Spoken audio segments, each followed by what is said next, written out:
Hello everyone, it's Heather and I am recording this video from my stateroom 6024 on deck 6 of Holland America's Eurodam.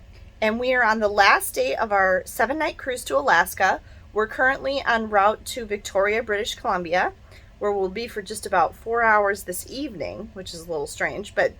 And in today's video, I want to talk to you about my 3 best and 3 worst things about this cruise. So on this cruise, we were in 2 separate staterooms. Me, my daughter Megan, and my son Ben were in this stateroom. My dad and my son Andrew were in a different balcony stateroom on deck 8 in 8108. And I did interview everybody in the family. There are going to be 2 separate videos coming, if they haven't already, about what did we each think about Alaska, and what did we each think about Holland America Line, and who we think it's best for, and would we sail on it again.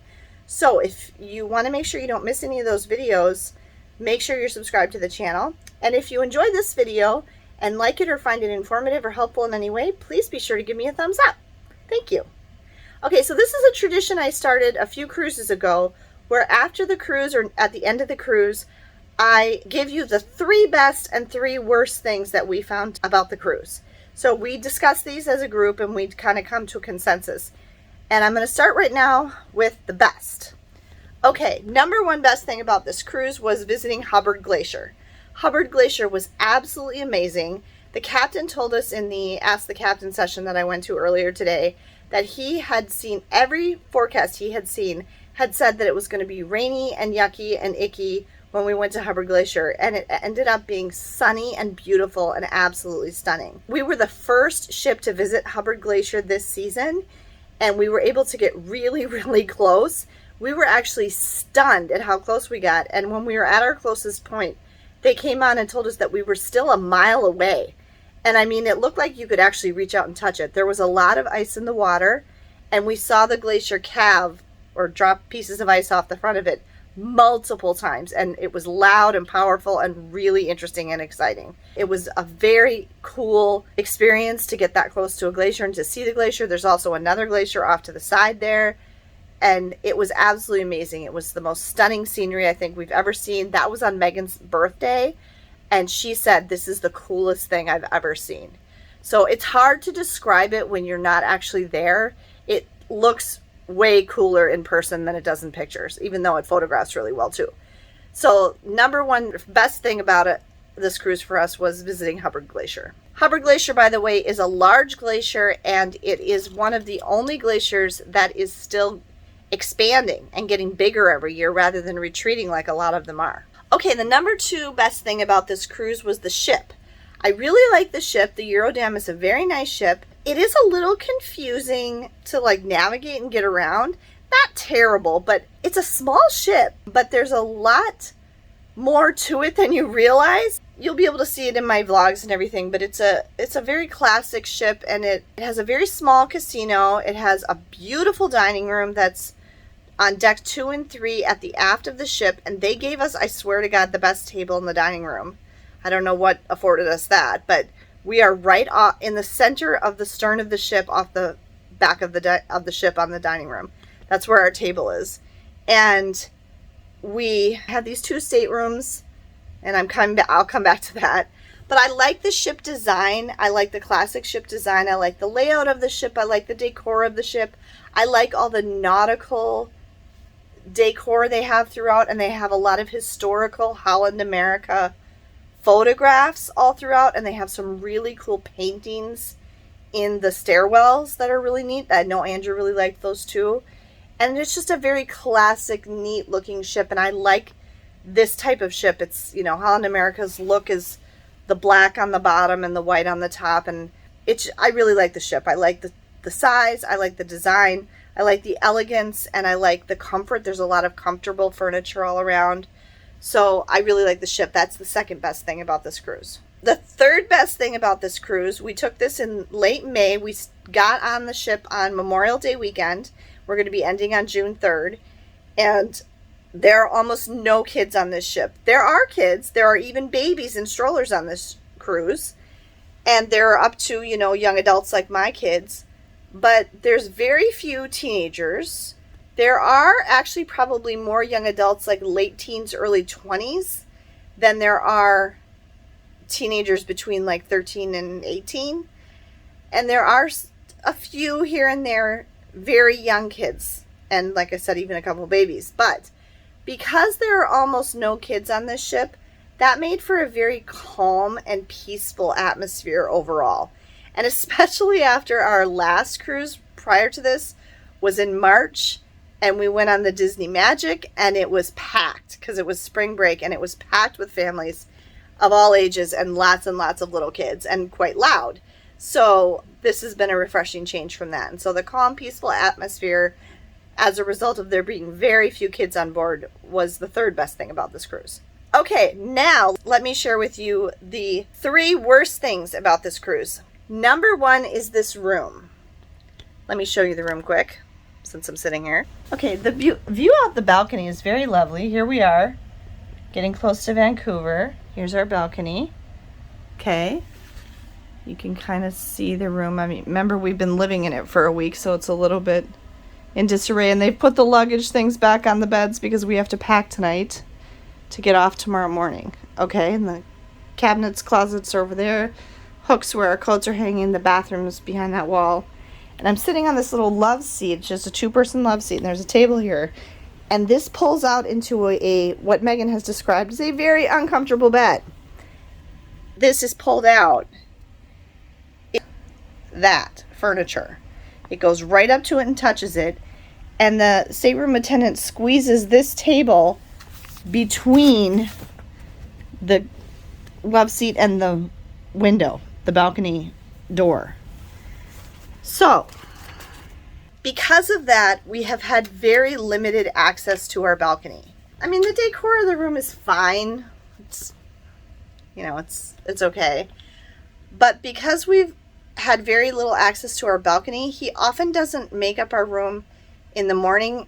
There's even been a couple times we've come back from lunch and he still hasn't made the room up yet. And so we can't get to the balcony. We can't even really look outside the window, much less go out there. And then we come back from dinner and he's already made up the room, except for one night. And so we only have like a few hours in the afternoon when we get to access our balcony. And usually we're off busy doing stuff. So that's really been a bummer, and that's been very difficult for me. If you've watched my channel for a while, you know that usually what I do when I have a balcony stateroom is when the kids are still sleeping in the morning, I go out on the balcony and enjoy the view and also can film videos for you. And I haven't been able to do that. So that's been a real bummer because I've basically been forced to leave the stateroom every morning unless I have some reason to get the kids up, and had to go find someplace else to be. So I haven't liked that at all. And this room is very, very tight. It's been difficult with storage. We have enough, but also it's been difficult. There's not very much space under the beds for our big suitcases.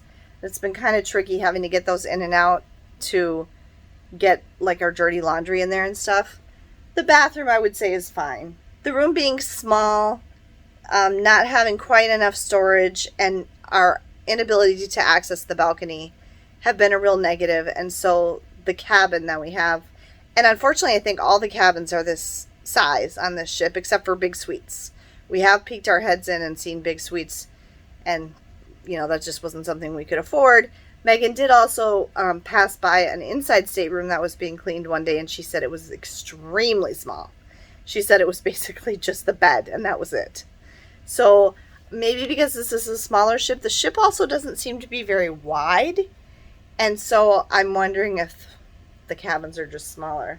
But this is definitely smaller than any other cabin we've ever had on any ship that we've been on. Okay, the second thing I would say was a worst thing about this cruise was not enough activities and entertainment. And I mean, there's plenty on the schedule, but a lot of it is like spa promotions, the art auctions, you know, stuff in the casino, which isn't anything that interests us, stuff like that. And there have been some movies, but they haven't worked out for when we could go see them, or they haven't been anything we wanted to see. And there's maybe one game a night. And so we've gone to every game that we can, but that's it. And there's no production shows. There's been 2 nights of singers, which we pretty much all agree are not very good. And there's been 2 nights of dancers, which Andrew liked, but Megan and I didn't think were very good. But they're not together. It's singing or dancing. It's not like a musical or anything. So there hasn't been any real shows to go to. The main thing on this cruise, which we do like, is the educational programming. Educational and enrichment programming about Alaska, basically. And we have found that very interesting, and we've gone to almost all of them. But those tend to be earlier in the day, like in the morning or in the afternoon. We haven't been bored on this cruise.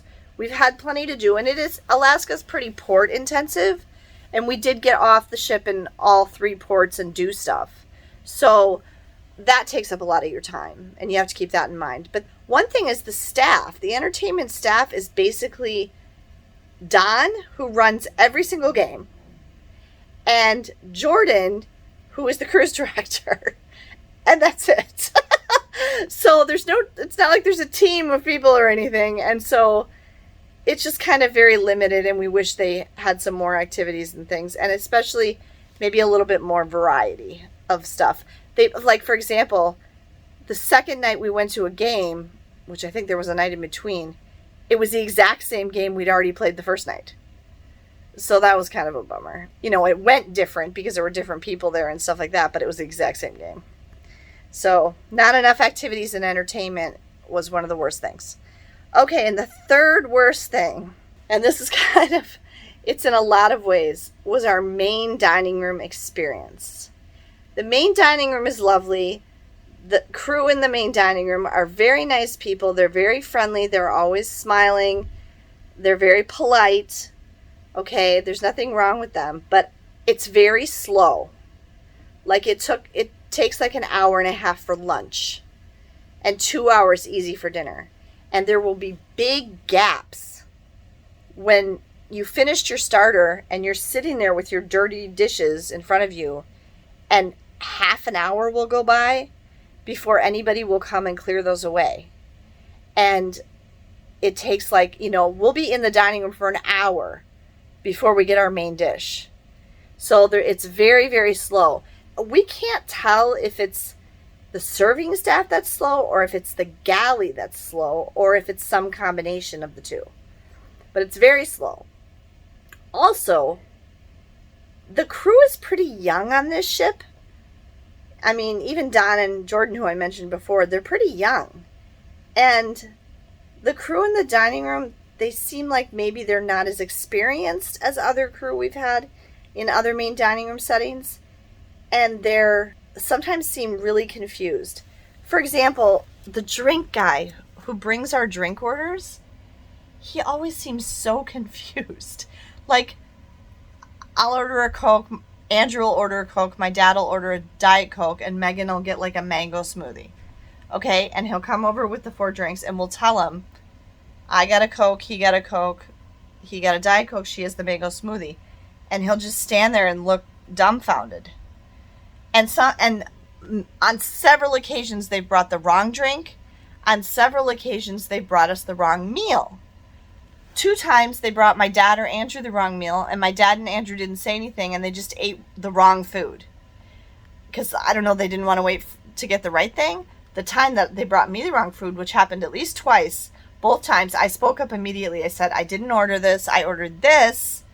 And they're like, oh, so sorry, and they take it away and they bring me the other one. They've messed up quite a few times on our orders in the main dining room.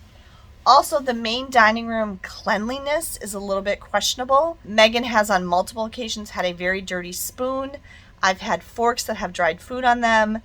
One day at lunch, I think it was, the tablecloth all on my side of the table was covered in what looked like frosting or something, like all over it. They don't come around and clean up the crumbs between courses like they do on Disney or Royal Caribbean. They only did it once, and they brushed the crumbs onto the floor. And I was like, did they just brush the crumbs onto the floor? And there'll be stuff when you come in, there'll be both in the dining room and the buffet. It's like they don't have enough time to clean under the tables in between stuff. And there'll be food and crumbs and napkins and stuff under the tables. And so cleanliness and stuff is a problem.